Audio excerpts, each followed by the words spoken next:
a launch pad at the Baikonur Cosmodrome, April 1961. The cosmonaut sitting in the small spherical capsule on top of the rocket is 27 years old, the son of a carpenter and a milkmaid from a village in western Russia. And in the next 10 minutes, he will become the first human being to leave the Earth's atmosphere. The rocket beneath him is an adapted intercontinental ballistic missile designed by an engineer named Sergei Korolev, whose name will not be officially released to the public for another 5 years. The mission profile calls for a single orbit of the Earth lasting approximately 1 hour and 48 minutes, followed by a re-entry that the engineers have calculated to within tolerances that they themselves are not entirely sure they can meet. This is the story of how the Soviet Union, working under conditions of secrecy that would have been impossible in any open society, beat the United States into space by several years, and how a single cosmonaut on a single morning in April changed the political dynamics of the Cold War. The Soviet space program had grown out of the same post-war rocket research that had produced the American program, drawing on captured German V-2 technology and on the work of a generation of Russian engineers who had been thinking about space travel since the writings of Konstantin Tsiolkovsky in the late 19th century. The key figure in the Soviet effort was Sergei Korolev, a designer who had been imprisoned during Stalin's purges in the late 1930s, and who had emerged from the camps to lead the rocket development effort that would produce both the Soviet ICBM and the launch vehicles that put the first satellites and the first cosmonauts into space. Records from the period, much of which remained classified until the fall of the Soviet Union, document a development effort that proceeded under conditions of extreme secrecy, with Korolev himself identified in the press only as the chief designer, his name kept secret to prevent assassination attempts.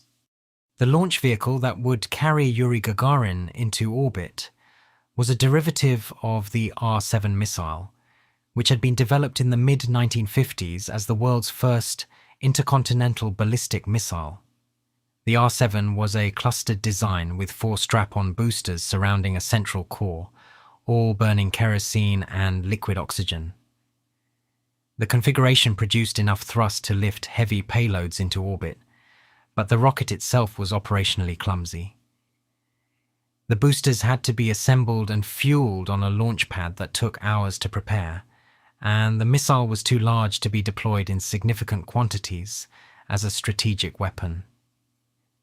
Its real value by the late 1950s was as a space launch vehicle, and the Soviet program had used it to launch Sputnik in October 1957, the first satellite to reach orbit, and a series of subsequent satellites that had established the Soviet Union as the leading space power of the early Cold War. The decision to send a human being into space on the modified R-7 had been controversial within the Soviet program itself.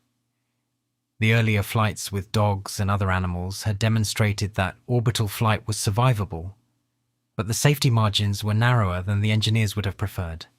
Records from the program document internal debates about whether to delay the first manned flight until the systems could be more thoroughly tested,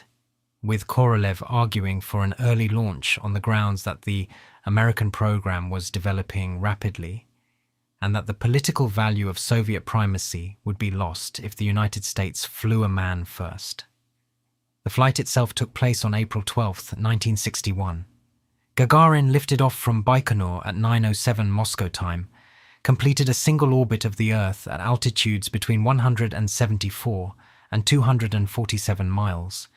and re-entered the atmosphere over Africa approximately 90 minutes later. The re-entry was rougher than the engineers had hoped, with the service module failing to separate cleanly from the descent capsule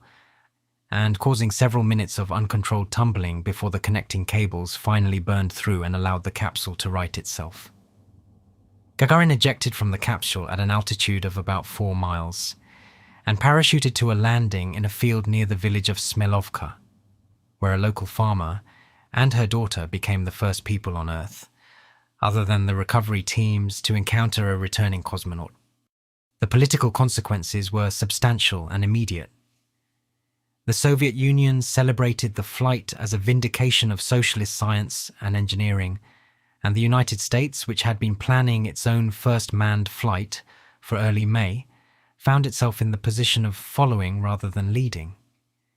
The Kennedy administration responded within weeks by announcing the goal of landing an American on the moon before the end of the decade,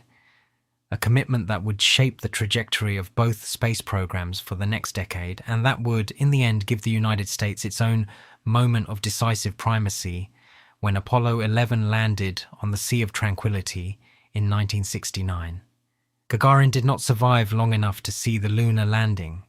He died in March 1968 in the crash of a MiG-15 trainer during a routine flight at the age of 34. The circumstances of the crash were never fully explained, and the investigation reports remained classified for decades. But the flight he had made in April 1961, on a rocket designed by a man whose name he had been permitted to know, but whose work would remain anonymous for years, gave the world its first human in space, and the country he flew for its most enduring symbol of the early space age.